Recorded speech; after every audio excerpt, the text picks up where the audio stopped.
Il était une fois, dans un royaume lointain, un empereur très fier et vaniteux.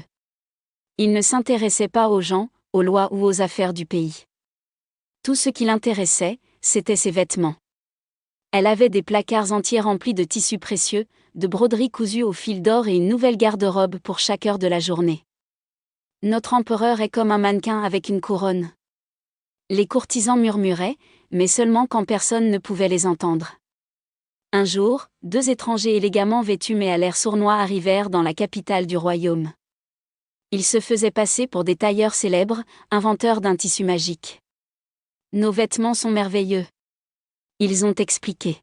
« Ils sont invisibles pour ceux qui sont stupides ou indignes de leur rang. » Lorsque l'empereur entendit cela, ses yeux s'illuminèrent de joie.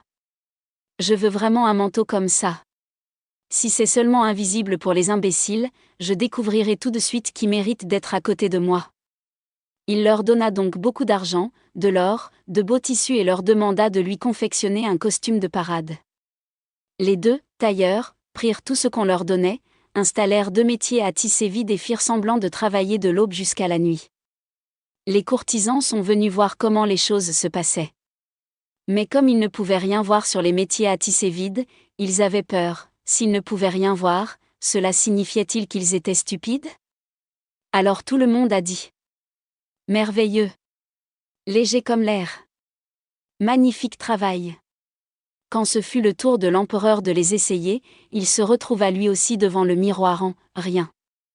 Mais l'orgueil ne le laissait pas l'admettre. « Oui, oui, un tissu exquis. Quelle belle coupe, dit-il, bien qu'il tremblait de honte. » Le lendemain, il y a eu un grand défilé dans la ville. Les tailleurs ont remis le costume invisible à l'empereur, faisant semblant de l'enfiler avec précaution. L'empereur marchait solennellement, nu, portant seulement ses sous-vêtements et la couronne sur la tête, tandis que les courtisans marchaient derrière lui, applaudissant et louant les vêtements qui n'existaient pas. Les gens, rassemblés sur le bord de la route, regardaient avec étonnement, mais personne n'osait rien dire, jusqu'à ce qu'un enfant dans la foule crie fort.